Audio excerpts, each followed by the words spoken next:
2025년 10월 한 중국 고위 외교관이 일본 총리를 향해 목을 쳐버리겠다고 공개 협박했습니다. 외교 석상에서 나온 말이에요. 중국은 곧바로 자국민에게 일본 여행 금지령을 내렸고 일본을 향해 참패를 각오하라는 경고까지 날렸죠. 80년 동안 평화주의를 지켜온 일본이 깨어났습니다. 그런데 그냥 깨어난 게 아니라 총을 장전하고 중국의 가장 민감한 급소를 겨냥하기 시작한 겁니다.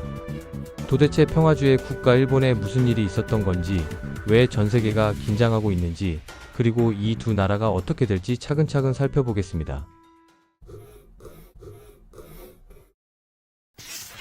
2025년 10월 21일 역사적인 순간이 찾아왔어요. 다카이치 사나에가 일본 최초의 여성 총리로 취임한 겁니다. 64세의 나이로 권력을 잡은 그녀는 평범한 시기에 평범한 정치를 하려고 온 게 아니었죠. 세상이 불타고 있을 때 소화기를 들고 온 건데 그 소화기 안에 든 건 물이 아니라 휘발유였던 겁니다. 취임 직후 그녀가 한 일은 충격적이었어요. 40년 동안 일본의 정체성을 정의해왔던 금기를 단칼에 깨버린 거거든요. 바로 거의 반세기 동안 일본이 지켜온 불문율이었습니다. 국방비는 GDP의 1% 수준을 유지한다는 원칙이었죠. 이건 단순한 예산 문제가 아니었어요. 일본 제국주의 시대는 끝났다는 세계를 향한 약속이었던 겁니다. 평화주의 국가로서의 상징이었고 전쟁의 기억을 가진 세대들과의 약속이기도 했거든요. 다카이치 총리는 이 원칙을 보더니 망설임 없이 창밖으로 던져버렸습니다. 그녀는 2025년 말까지 국방비를 GDP 2%로 끌어올리겠다고 선언했어요. 원래 계획보다 2년이나 앞당긴 거죠. 1%에서 2%로? 별것 아닌 것처럼 들릴 수 있는데 지정학적으로 보면 이건 혁명이나 다름없습니다. 실제 숫자를 보면 더 놀랍습니다. 2025년 일본의 국방 예산은 550억 달러로 승인됐어요. 현대 일본 역사상 최대 규모죠. 전년 대비 거의 10%나 뛴 겁니다.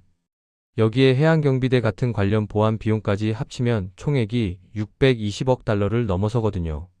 하지만 베이징을 진짜로 경악시킨 건 돈의 액수가 아니었습니다. 바로 태도의 변화였죠. 새 총리는 명확하게 밝혔어요. 중국이 대만을 공격하면 일본은 침묵하지 않겠다고요. 일본 자위대를 파견해 자국의 안보를 지킬 수 있다고까지 말한 겁니다. 이게 뭘 의미하는지 아세요? 전략적 모호성이라는 개념 자체를 파괴해버린 거예요. 일본은 이제 대만을 단순히 걱정하는 수준이 아니라 대만을 위해 싸울 준비를 하고 있는 겁니다. 이런 선언을 뒷받침하기 위해 2025년 3월에는 더 파격적인 조치가 나왔습니다. 일본 정부는 새로운 통합작전사령부를 설치했거든요. 역사상 처음으로 육군, 해군, 공군, 우주군, 사이버 부대가 단일 지휘체계 아래 통합된 겁니다. 왜 이렇게 했을까요? 속도 때문이에요. 현대전에서는 미사일을 포착하고 요격하는 데 걸리는 시간이 초 단위로 측정되거든요. 이 새로운 사령부는 관료주의적 절차를 제거해서 군대가 즉각 방아쇠를 당길 수 있게 만든 겁니다. 미국은 즉시 이 움직임을 지지했어요.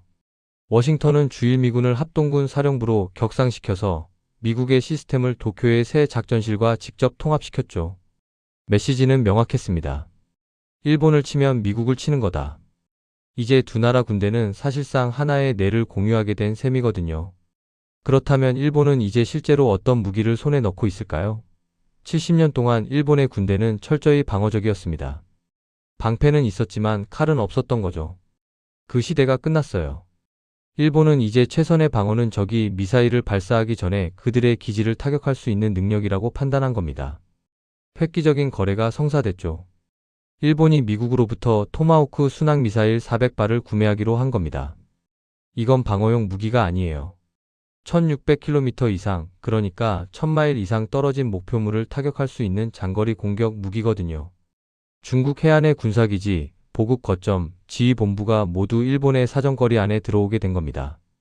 3월에는 일본 해군 함정들이 미 해군과 함께 이 미사일로 실사격 훈련을 시작했어요. 하지만 일본은 미국 무기만 사는 게 아닙니다.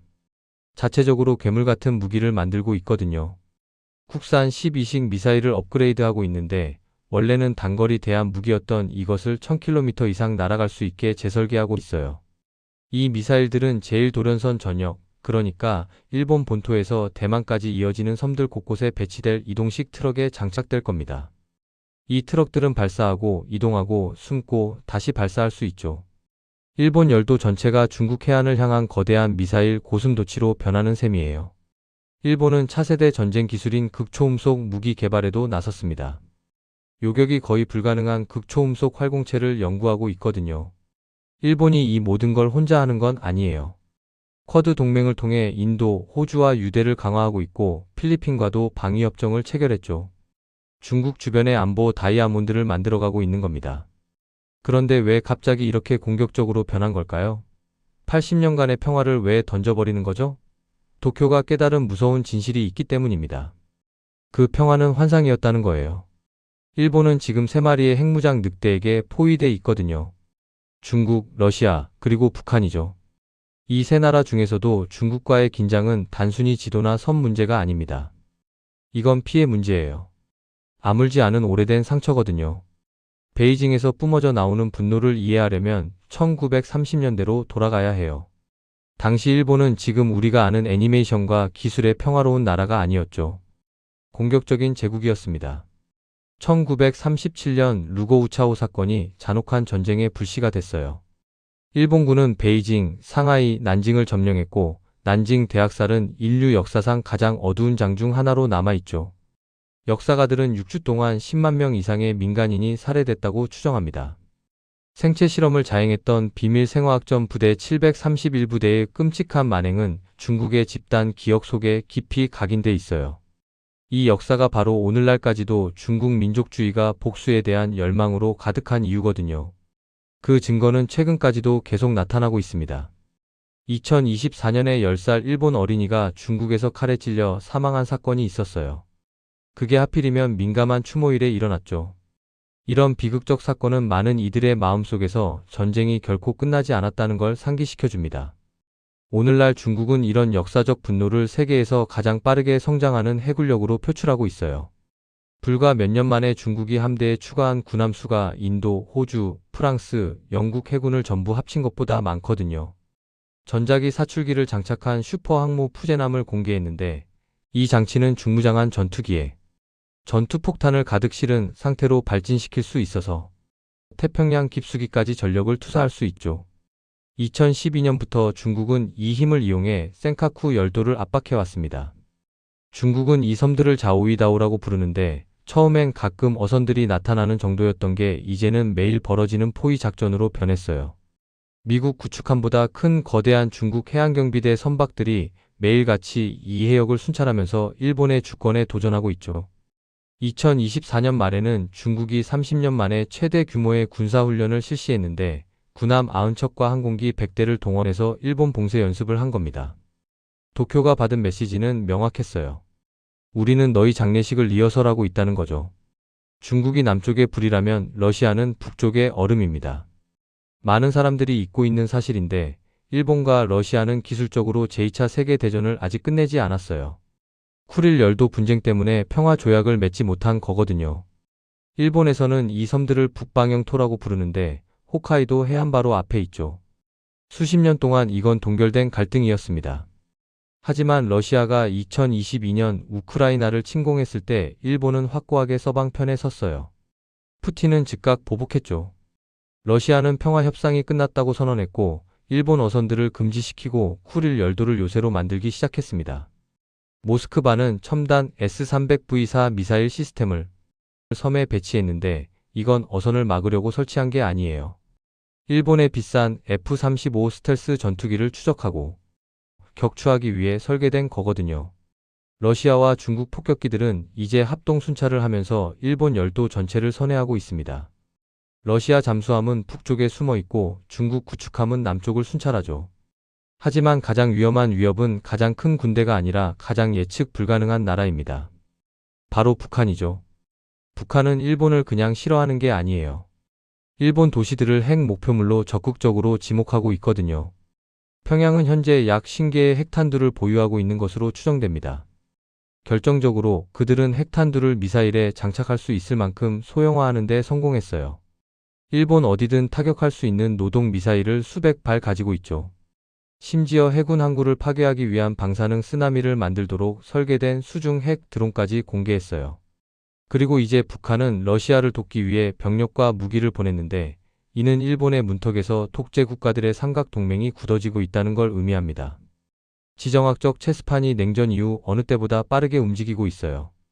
우리는 이 북방 중국 동맹에 맞서기 위한 진짜 동아시아 나토의 형성을 목격하고 있는 겁니다. 이런 삼중 포위 상황 속에서 일본의 새로운 계획 중 가장 논란이 되는 부분이 나왔습니다. 바로 핵 문제예요. 압박이 너무 심해서 일본은 상상도 할 수 없었던 것을 논의하고 있거든요. 수십 년 동안 일본은 비핵 3원칙을 고수해 왔어요. 핵무기를 보유하지 않고 생산하지 않고 자국 영토에 반입하는 것을 허용하지 않는다는 원칙이었죠. 그런데 이제 국회의원들이 공개적으로 핵 공유를 논의하고 있습니다. 위기 시 미국 핵무기를 일본에 배치하는 것을 허용하자는 거예요. 이 논의 하나만으로도 베이징은 잠 못 이루는 밤을 보내고 있죠. 핵무장한 일본은 이 지역 전체의 계산법을 바꿔버리거든요. 하지만 일본은 허락을 기다리고 있지 않습니다. 향후 5년간 3,200억 달러짜리 방패를 만들고 있어요. 전략은 다층 방어입니다. 첫 번째 층은 원거리 타격 능력이에요. 일본은 일반 어뢰 발사관에서 발사할 수 있는 새로운 잠수함 발사 미사일을 개발하고 있죠. 두 번째 층은 극초음속 방어입니다. 오늘날 가장 무서운 무기는 마하 5 이상의 속도로 활공하고 기동하는 극초음속 미사일인데 전통적인 레이더로는 추적이 불가능하거든요. 그래서 일본과 미국은 활공 단계 요격체 GPI를 공동 개발하고 있어요. 세 번째 층은 우주와 사이버 공간입니다. 일본은 미사일 발사를 실시간으로 추적하기 위한 위성망을 구축하고 있고 한 발도 발사되기 전에 적의 레이더를 무력화하기 위한 사이버전 부대에 수십억 달러를 투자하고 있죠. 네 번째 층은 미래 항공 우세입니다. 일본은 F-35 너머를 바라보고 있어요. 영국, 이탈리아와 손잡고 글로벌 전투항공 프로그램 지캡을 진행 중이거든요. 2035년까지 비행할 6세대 전투기를 만들고 있는데 이 전투기는 인공지능으로 스스로 비행하고 충성스러운 윙맨 드론 떼를 제어할 수 있을 겁니다. 하지만 일본이 전쟁을 예상하고 있다는 가장 확실한 신호는 미사일이 아니라 병참입니다. 일본은 조용히 남쪽 섬들에 강화된 탄약고와 연료 피축 시설을 건설하고 있어요. 민간 인프라를 보강하고 있고 대피소를 만들고 있죠. 우크라이나에서 얻은 교훈이 하나 있다면 전쟁은 오래 지속되고 탄약은 빨리 바닥난다는 겁니다. 일본은 단기 충돌이 아닌 장기전을 치를 수 있도록 준비하고 있는 거예요. 지금까지 우리가 본 건 단순한 군비 증강이 아닙니다. 일본의 완전한 변신이에요. 태평양의 평화주의자는 죽었고 그 자리엔 3,200억 달러를 쏟아부어 만든 요새가 서 있습니다. 토마호크 미사일 400발, 6세대 전투기, 극초음속 무기, 그리고 가장 중요한 건 더 이상 침묵하지 않겠다는 의지죠. 중국이 대만을 건드리는 순간 일본은 개입하겠다고 선언했어요.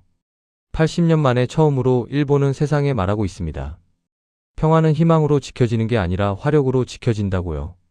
이 결정이 아시아의 평화를 지킬 방패가 될지 아니면 제3차 세계대전의 도화선이 될지는 아직 아무도 모릅니다. 하지만 한 가지는 확실해요. 태평양에서 가장 조용했던 거인이 이제 가장 큰 목소리를 내기 시작했다는 겁니다.